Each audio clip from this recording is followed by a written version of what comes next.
Assalamualaikum warahmatullahi wabarakatuh. Teman-teman, perkenalkan nama saya Adi. Kali ini kita akan membahas konsep dropship lokal menggunakan Facebook. Bisnis dropship di Indonesia sangat berpotensi karena Indonesia merupakan negara yang besar dengan jumlah penduduk yang banyak. Kemudian mengapa kita menggunakan Facebook untuk bisnis dropship ini? Karena pengguna Facebook di Indonesia sangat banyak, jadi sangat berpotensi bagi kita untuk memasarkan produk melalui Facebook. Di dalam bisnis dropship itu terdapat 3 pihak yang saling berhubungan. Yang pertama adalah reseller atau dropshipper. Disinilah kita akan berperan. Kemudian supplier, di mana barang-barang yang akan kita jual itu asalnya dari supplier. Kemudian ada buyer, yakni orang-orang yang membeli produk yang kita tawarkan. Nah, buyer itu membeli produk dari kita. Dan kita menjual produk milik supplier. Jadi kita beli produk dari supplier. Tapi produk yang dibeli oleh buyer itu dikirimkan langsung oleh supplier kepada buyer, tidak melalui kita. Pengiriman produk ini menggunakan nama kita. Jadi buyer taunya adalah produk yang dikirimkan kepada mereka adalah produk milik kita. Untuk itu ada beberapa kriteria yang harus kita pegang ketika kita memilih supplier atau produk. Yang pertama, supplier itu harus terpercaya. Karena apabila tidak terpercaya, tentunya pengiriman produk, pembelian produk itu akan terjadi masalah. Kemudian, produk yang kita pasarkan harus tahan lama. Kenapa? Kalau kita memasarkan produk yang cepat basi, misalnya makanan, 1 hari saja sudah basi, kemudian pengiriman itu menghabiskan waktu 4 hari, tentunya akan jelek sekali sampai ke konsumen, dan konsumen akan marah-marah sama kita ya. Yang ketiga adalah murah. Usahakan margin keuntungan yang kita dapat dari penjualan produk itu minimal 50%. Kenapa 50%? Nantinya kita akan ada pengeluaran di samping pembelian produk, itu misalnya saja untuk pemasaran, atau misalnya untuk penggajian karyawan, atau bisa untuk menstok barang, dan lain sebagainya. Jadi sebaiknya margin keuntungan kotor yang kita peroleh dari penjualan produk itu minimal 50%. Kemudian kualitas produk itu tidak mengecewakan. Tadi kita sudah bahas produk harus murah, tapi tidak murahan.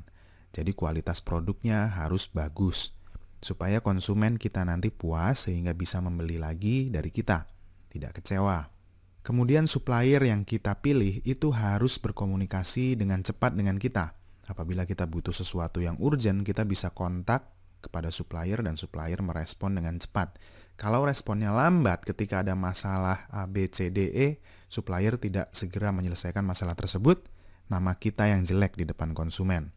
Jadi sebaiknya cari supplier yang komunikasinya bisa cepat.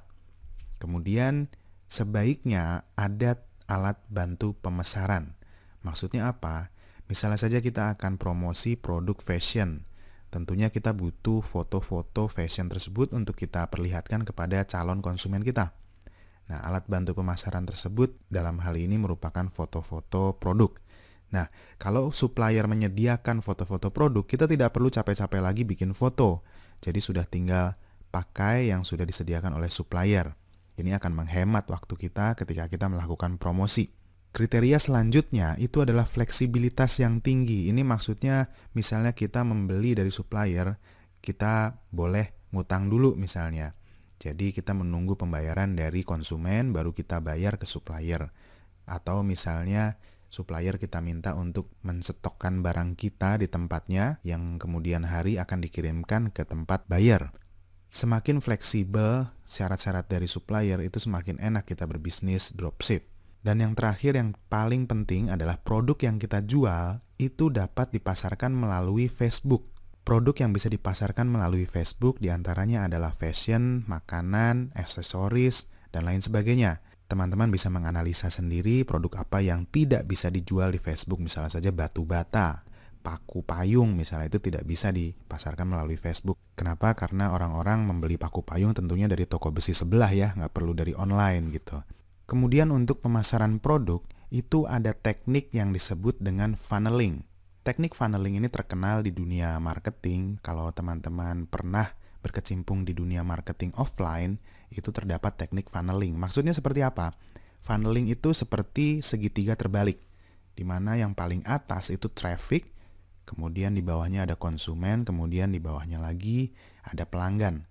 Kita di sini bertujuan untuk mencari buyer atau konsumen. Nah, untuk mendatangkan buyer atau konsumen tersebut, tentunya kita butuh traffic atau pengunjung yang masuk atau yang melihat barang dagangan yang kita tawarkan. Nah, dari traffic yang datang tersebut, yang warna biru, itu tentunya tidak semuanya menjadi konsumen. Yang tanya-tanya produk kita tidak semuanya. Jadi lebih sedikit lagi yang bertanya-tanya yang tertarik kepada produk kita, itu ada di bagian yang warna kuning, konsumen. Dari yang tanya-tanya produk kita, itu tentunya tidak semua yang membeli produk kita. Hanya sebagiannya lagi. Jadi yang di bawahnya yang warna merah, itu kita sebut pelanggan. Nah, ini adalah teknik funneling. Jadi kalau teman-teman ingin memperbanyak pelanggan, tentunya teman-teman harus memperbanyak traffic.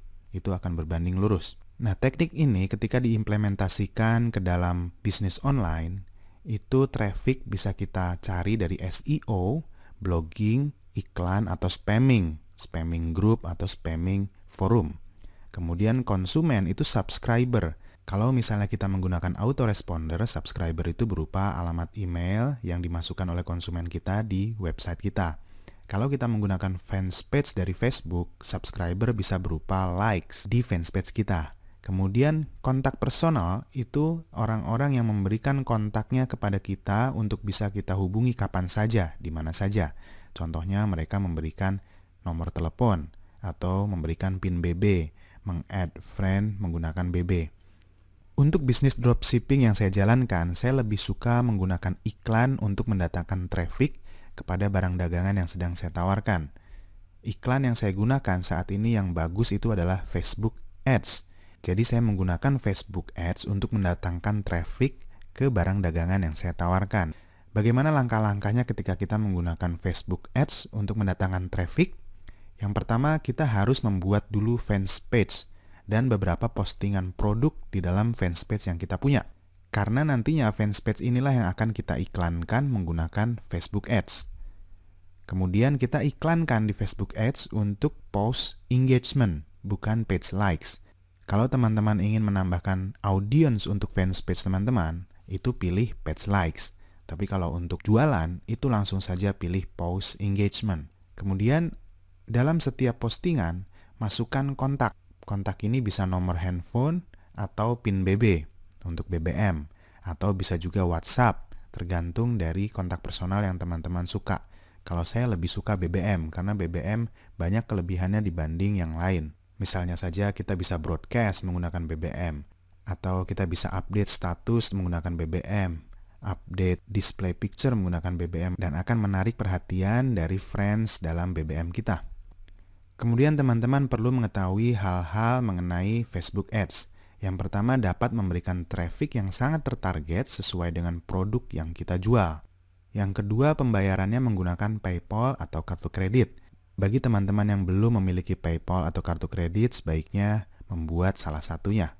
PayPal bisa dibuat menggunakan kartu kredit asli atau menggunakan virtual credit card atau VCC.